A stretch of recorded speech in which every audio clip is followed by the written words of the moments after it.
ನಮಸ್ಕಾರ, ನಾನು ಕಮಲ್ ಅಂತ. ಈ ಸ್ಯಾರಿ ನಮ್ಮ ಗ್ರೇಟ್ ಗ್ರ್ಯಾಂಡ್ ಫಾದರಿಂದ ನಮಗೆ ಬಂದಿದೆ. This is A golden treasure. ಇವಾಗಿರೋ ಮೈಸೂರು ಪ್ಯಾಲೇಸ್ಸು ಗ್ರೂಪ್ ರೇಷ ಮಾಡಿದ್ರು. ಆ ಗ್ರೂಪ್ ರೇಷ ಮಾಡೋವಾಗ ಈ ಸ್ಯಾರಿನ ಒಂದು ರಿಟರ್ನ್ ಗಿಫ್ಟಾಗಿ ನಮ್ಮ ತಾತ ಅವರು ಕೊಡ್ತಾರೆ.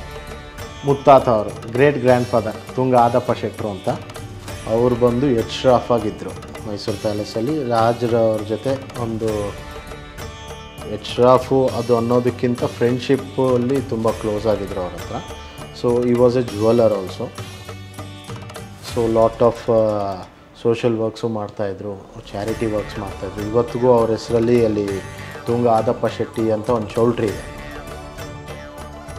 ಪ್ಯಾಲೇಸ್ ಯಾವಾಗ 1897 ಸುಟ್ಟೋಯ್ತು, ಅದನ್ನು ರೀಕನ್ಸ್ಟ್ರಕ್ಟ್ ಮಾಡ್ತಾರೆ. 1912 ಹೊತ್ತಿಗೆ ನಾಲ್ವಡಿ ಕೃಷ್ಣರಾಜ ಒಡೆಯರ್ ಅವರು ಅದನ್ನು ಗ್ರೂಪ್ ರೇಷ ಮಾಡ್ತಾರೆ. ಸೊ ಅದು ಗ್ರೂಪ್ ರೇಷ ಮಾಡಿದಾಗ ಎಲ್ಲರಿಗೂ ಜನರಲಾಗಿ ಏನಾದರೂ ರಿಟರ್ನ್ ಗಿಫ್ಟ್ಸ್ ಮಾಡೋದು ನಮ್ಮದು ಆ ಸೆಂಚುರೀಸ್ ಏಗೋಯಿಂದ ಅದು ಫಾಲೋ ಮಾಡ್ತಾಯಿದ್ವಿ. ಅದರಲ್ಲಿ ಸ್ಪೆಷಲಿ ಮೈಸೂರು ಸಂಸ್ಥಾನ ಅದಕ್ಕೆ ಎತ್ತಿದ ಕೈ. ಗಿಫ್ಟ್ಸ್ ಆಗಲಿ, ರಿಟರ್ನ್ ಗಿಫ್ಟ್ಸ್ ಆಗಲಿ, ಬಂದವ್ರನ್ನ ನೋಡ್ಕೊಳ್ಳೋ ಇದಾಗಲಿ, ಅತಿಥಿಗಳನ್ನ ಸತ್ಕರಿಸೋದ್ರಲ್ಲೇ ನಮ್ಮ ರಾಜಮನೆತನದವರು ಎತ್ತಿದ ಕೈ. ಸೊ ಆ ಥರ ನಮ್ಮ ತಾತ ಅವ್ರಿಗೆ ಇದು ರಿಟರ್ನ್ ಗಿಫ್ಟಾಗಿ ಬಂದಿರೋದು. ನಮ್ಮ ತಾತ ಅವರು ತುಂಬ ಶ್ರೀಮಂತರು, ಮೈಸೂರು ಸ್ಟೇಟ್ಗೆ ದೊಡ್ಡ ಶ್ರೀಮಂತರು. ಇವಾಗ ನಾವು ಲಿಸ್ಟ್ಗಿಲ್ಲ, ಆವಾಗ ಅವರೇ ದೊಡ್ಡ ಶ್ರೀಮಂತರು.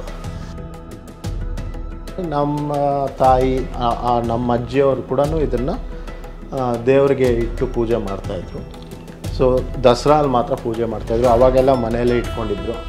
ಇವಾಗ ಸೆಕ್ಯೂರಿಟಿ ಇಶ್ಯೂಸ್ಗೋಸ್ಕರ ನಾವು ಅದನ್ನು ಲಾಕರಲ್ಲಿ ಇಟ್ಟು ದಸರಾ ಟೈಮಲ್ಲಿ ಮಾತ್ರ ಎತ್ಕೊಂಡ್ಬರ್ತೀವಿ. ದಸರಾ 10 ದಿವಸ ದೇವ್ರ ಮನೇಲಿ ಇಟ್ಟು ಪೂಜೆ ಮಾಡಿ ದಸರಾ ಮುಗಿಸಿದ ಮೇಲೆ ನಾವು ಮತ್ತೆ ಸೇಫ್ಟಿಗೆ ಲಾಕರಲ್ಲಿ ಇಡ್ತೀವಿ.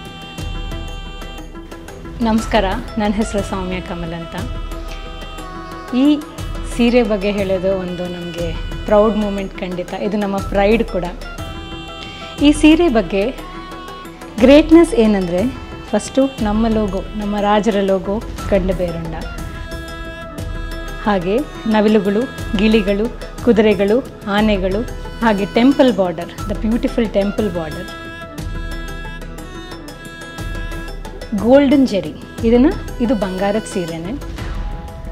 ಹಾಗೆ ಇದು ಏನು ನೀವು ಇವಾಗ ಏನು ಈ ಚಿತ್ರಣ ಇದನ್ನ ಏನು ನೇಯ್ದಿದ್ದಾರೆ, ಅಂಬಾವಿಲಾಸ್ ಪ್ಯಾಲೇಸ್, ಓಕೆನಾ? ಸೇಮ್ ಅದನ್ನು ಏನು ನೋಡಿದ್ದೀರಾ ಈ ಸೀರೆ ಮೇಲೆ ಅದೇ ಚಿತ್ರಣ ಖಂಡಿತವಾಗ್ಲೂ ಇದೆ, including the small dots of the sari. ನೀವಿಲ್ಲಿ ನೋಡ್ಬೋದು.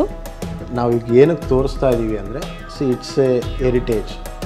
ಒಂದು ಸ್ಟೋರಿ ಹೇಳುತ್ತೆ, ಒಂದು ಹಿಸ್ಟ್ರಿ ಇದೆ, ಒಂದು ಇತಿಹಾಸ ಇದೆ ಇದರಲ್ಲಿ. ಸೊ ಜನಕ್ಕೆ ಗೊತ್ತಾಗಲಿ ಈ ಥರದ್ದೆಲ್ಲ ಇತ್ತು, ಈ ಥರ ಎಲ್ಲ ರಾಜರು ಮಾಡ್ತಾಯಿದ್ರು, ಈ ಕಾನ್ಸೆಪ್ಟ್ಸ್ ಇತ್ತು. ಇವತ್ತಿಗೂ ವೇರಿಂಗ್ ಕಂಡೀಷನಲ್ಲಿದೆ ಸ್ಯಾರಿ. ಸೊ ಆ ಕ್ವಾಲಿಟಿ ಏನು ಮಾಡ್ತಾಯಿದ್ರು, ಹೆಂಗೆ ಮಾಡ್ತಾಯಿದ್ರು ಅನ್ನೋದು ನಮ್ಮ ನೆಕ್ಸ್ಟ್ ಜನ್ರೇಷನ್ಸಿಗೆ ಗೊತ್ತಾಗಬೇಕು. So it's A learning. And ಈ ಸ್ಯಾರಿದು ಮೋಸ್ಟ್ ಇಂಪಾರ್ಟೆಂಟ್ ಏನು ಅಂದರೆ, ಇದೆಲ್ಲ ಸ್ಪೆಷಲ್ ವೀವರ್ಸ್ನ ಇಟ್ಕೊಂಡು ವೀವ್ ಮಾಡ್ತಾರೆ.